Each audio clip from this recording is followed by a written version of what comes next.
পিলখানা হত্যাকাণ্ডের ঘটনায় তথ্যগত সহায়তার জন্য বেশ কয়েকটি বিদেশি দূতাবাসের সঙ্গে যোগাযোগের সিদ্ধান্ত হয়েছে।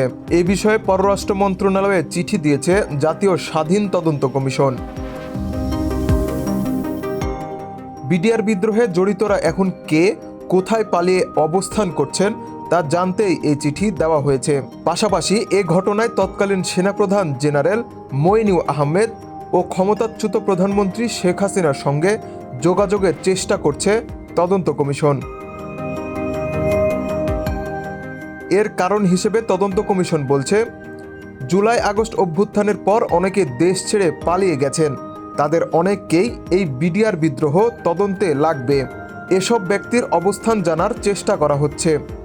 যে যেখানেই থাকুক, প্রয়োজন হলে সংশ্লিষ্ট দূতাবাসের মাধ্যমে যেন যোগাযোগ করা সম্ভব হয়। বৃহস্পতিবার 20 ফেব্রুয়ারি রাজধানীর সায়েন্স ল্যাবরেটরির BRICM ভবনে আয়োজিত এক সংবাদ সম্মেলনে এ তথ্য জানায় অন্তর্বর্তী সরকারের গঠন করা তদন্ত কমিশন। সংবাদ সম্মেলনে লিখিত বক্তব্য তুলে ধরেন কমিশনের সভাপতি মেজর জেনারেল অবসরপ্রাপ্ত আলম ফজলুর রহমান।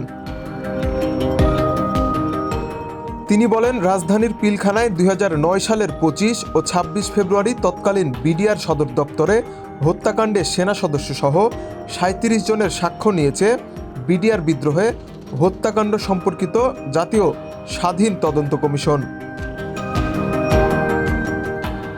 বিভিন্ন ব্যক্তির বিদেশ গমনে তদন্ত কমিটির নিষেধাজ্ঞা আরোপের ব্যাপারে তিনি বলেন, এ ঘটনার তদন্তে আমরা যাদের যাদের প্রয়োজন মনে করছি তাদেরকে বিদেশ গমনে নিষেধাজ্ঞা দেওয়া হয়েছে।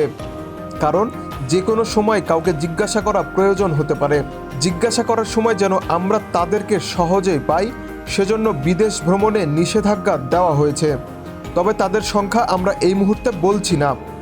তারা রাজনৈতিক নাকি প্রশাসনিক লোক তাও স্পষ্ট করেননি তিনি।